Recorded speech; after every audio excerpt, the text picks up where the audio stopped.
Hello welcome, স্বাগতম স্মৃতির রূপকথা চ্যানেলের ডেইলি ব্লগে। আজকে এসেছি আর্নেম বলে একটি শহরে। এটা হচ্ছে ওপেন লুকড মিউজিয়াম। আর আজকের ব্লগটা আমি এখান থেকেই তুলবো আর আপনাদের সাথে শেয়ার করব। এই জায়গাটা নেদারল্যান্ডসের। তো এই হচ্ছে এন্ট্রান্স ওপেন লুকড মিউজিয়ামের। ওপেন লুকড মানে হচ্ছে ওপেন এয়ার মিউজিয়াম। সো মিউজিয়ামটা বেসিক্যালি একটা বিশাল বড় এরিয়া নিয়ে, আর পুরোটাই ওপেন। মিউজিয়াম জেনারেলি কি ক্লোজড হয়, কিন্তু এইটা হচ্ছে open air museum. So entrance হলটা এরকম, আর ঢুকতেই অনেকগুলো মেলার জিনিসপত্র বসেছে। আমি ঠিক জানি না যে এইটা শুধু এই ক্রিসমাস নিউ ইয়ারের জন্য নাকি হোল ইয়ার রাউন্ড এটা থাকে, সেটা আমার কিন্তু জানা নেই। কিন্তু এখানে দেখলাম একটা আইস রিঙ্ক আছে যেখানে স্কেটিং করা যায়। তো সেইটা তো অনলি সিজনাল, এই সময়টাতেই শুধু আইস স্কেটিংটা হয়। যাই হোক, আমরা একটু এগিয়ে গেলাম।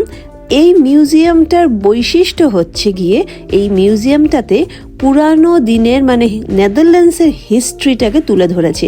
কীরকম ঘর ছিল, কীরকম ট্রেন ছিল, আর কীরকম তাদের মানে ওল্ড হিস্টোরিক্যাল টাইমে তখনকার দিনের মানুষজন কীরকম থাকতো, কীরকম ঘরে থাকতো, সেটার মডেল তৈরি করে এই জায়গাটাতে রাখা হয়েছে। সামনেই দাঁড়িয়ে আছেন দুজন ভদ্রলোক, ওনারা কিন্তু ভলেন্টিয়ার্স, আর হাতে আছে দুটো মিউজিক্যাল ইনস্ট্রুমেন্ট।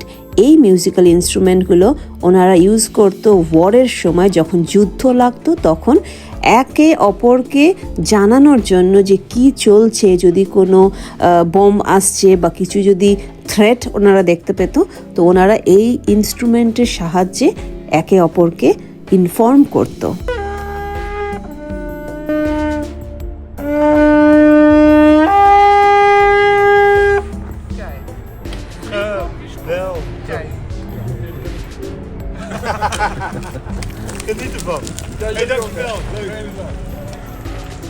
আসুন এগিয়ে চলি আরও একটু।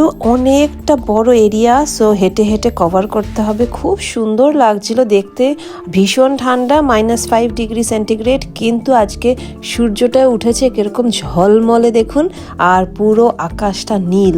খুব ভালো লাগছিল এই সূর্যের কিরণটা, অ্যাটলিস্ট দেখতে ভালো লাগছিল। গায়ে কোনো ওয়ার্ম কিছু গরম লাগছিল না একটু, প্রচণ্ডই ঠান্ডা। এইটা একটা ওল্ড উইন্ড মিল। এইটাতে অ্যাকচুয়ালি কি করা হয়, এটার ভিতরে যে মেশিনটা আছে সেটাতে ওরা কাঠ কাটে, উড চিপিং করা হয়। তো আমি ভিতরে গিয়ে একবার দেখলাম জায়গাটা, হাউ ইজ দ্য মেশিন।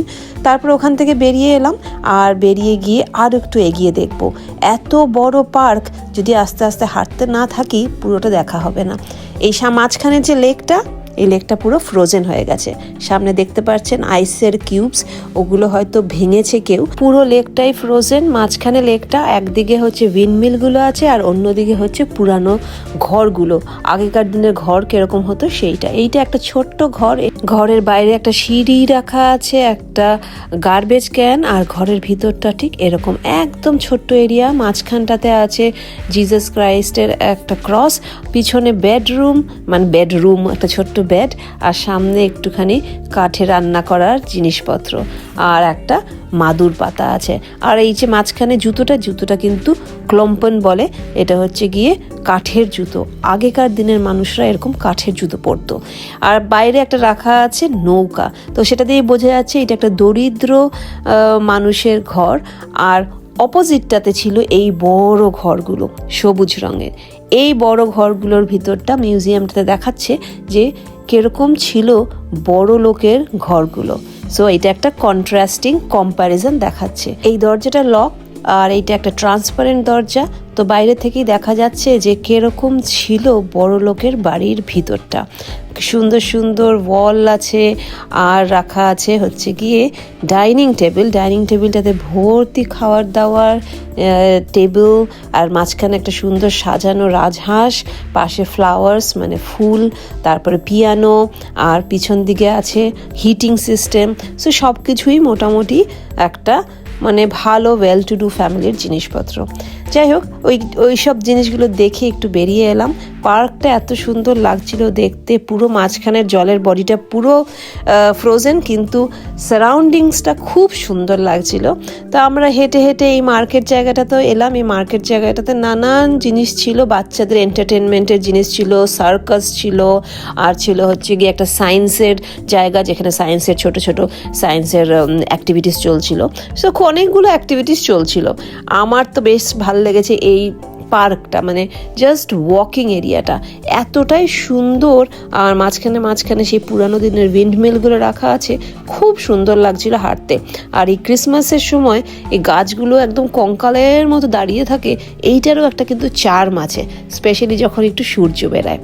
তারপরে হাঁটতে হাঁটতে এলাম এই জায়গাটা হচ্ছে ক্রিসমাস ট্রি। প্রত্যেকটা ক্রিসমাস ট্রিকে এরকম করে কাটিং করে রাখা আছে এই এরিয়াটা।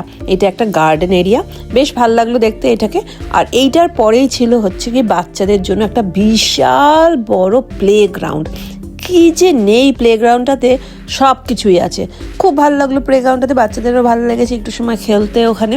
পুরো পার্কটা জুড়ে একটা ট্র্যাম লাইন আছে, এই ট্র্যামটা মাঝে মাঝেই চলছে সবাইকে নিয়ে প্রত্যেকটা স্টেশনে ঘোরানোর, পুরো পার্কটা দেখার জন্য। আমি আরনকে নিয়ে উঠে পড়লাম ট্র্যামটা কিন্তু ফ্রি, পুরো রাউন্ড করে নিলাম একটা। আর অয়ন রোহানকে নিয়ে গেল ওই মেলায় কয়েকটা রাইডে চড়তে। ব্যাস এমনি করেই আজকের দিনটা আমরা কাটালাম। খুব ভালো লাগলো এই নতুন জায়গাটা এক্সপ্লোর করতে। আমি প্রথমবার এলাম আর আপনাদের সাথেও শেয়ার করলাম। আজকের ব্লগটা আমি এখানেই রাখছি। আশা করি আপনাদের ভালো লাগলো জায়গাটা দেখে। নেদারল্যান্ডসের একটা নতুন জায়গা, আমার জন্য নতুন, আপনাদের জন্যও নতুন। আজকের ব্লগটা এখানেই রাখছি। ভালো থাকবেন, সুস্থ থাকবেন, ভালো রাখবেন আর খুব ভালো কথা চিন্তা করবেন। দেখা হবে খুব শিগগিরই নতুন ব্লগে। Until then, take care, bye by.